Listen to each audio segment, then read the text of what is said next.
Breaking, Senator Lindsey Graham just confirmed the Steele dossier was used for 2016 FISA warrant from the conservative treehouse.com.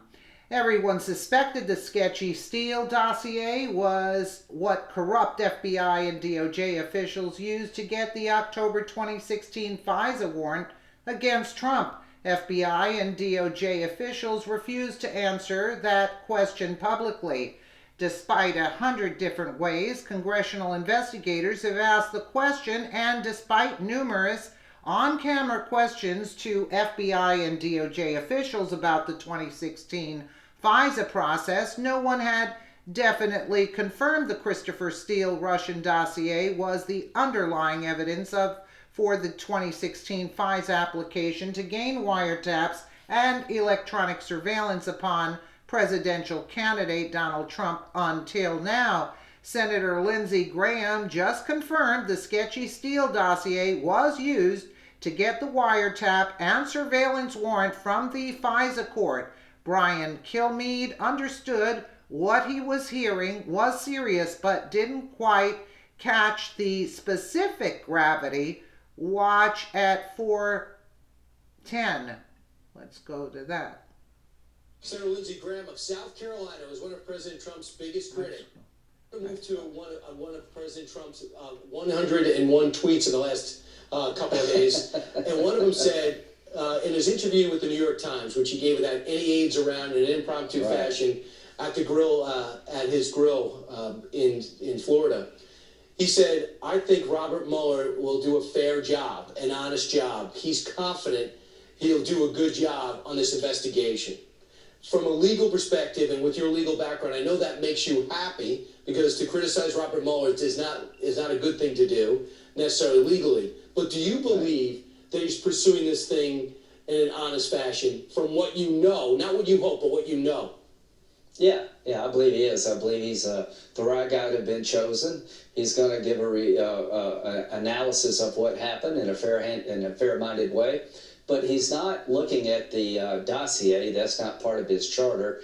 And I've spent some time in the last couple of days, after a lot of fighting with the Department of Justice, to get the background on the dossier. And here's what I can tell your viewers. I'm very disturbed about what the Department of Justice did with this dossier. And we need a special counsel to look into that, because that's not in Mueller's charter. And what I saw and what I've gathered in the last couple of days bothers me a lot, and I'd like somebody outside DOJ to look into how this dossier was handled and what they did with it. Wait a second. So you found out something you did not know, and you were already disturbed by it. And is it about what's in the contents of it, or how it was used for this investigation and unmasking possible Trump officials?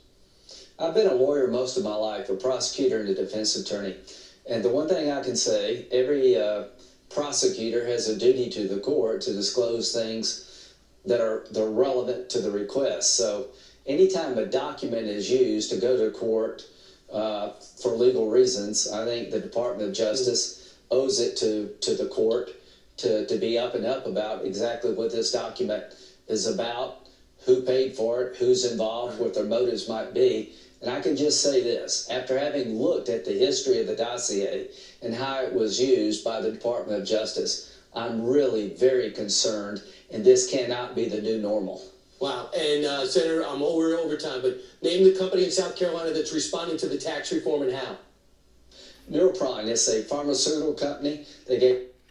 Well, the backstory to the FISA warrant is the cornerstone.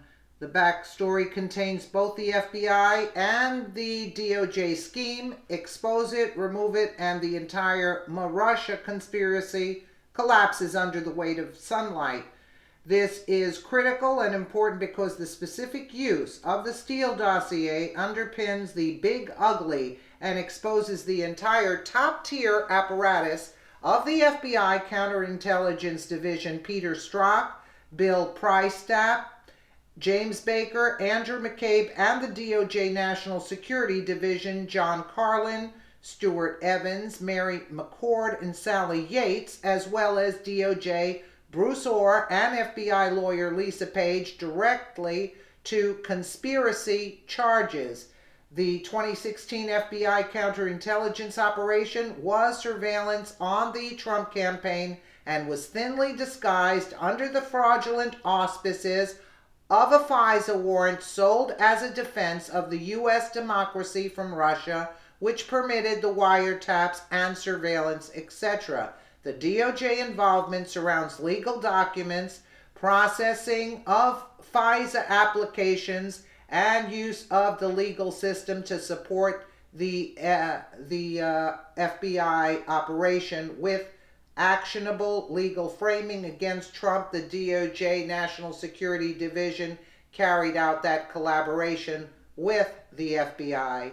Tablet Mag did a deep dive into the Fusion GPS connection to the creation of the Steele dossier, and more specifically how Fusion GPS head Glenn Simpson and his wife Mary Jacoby were instrumental in getting the dossier assembled and into the hands of the White House prior to the DOJ and FBI applying for the FISA warrant.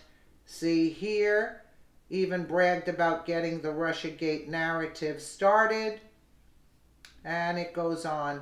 But as you can see, this is the whole corruption, the web, and it's even deeper than what we know right here. But this is just the beginning. Let me know what you guys think in the comments below, and again, thank you so much for watching.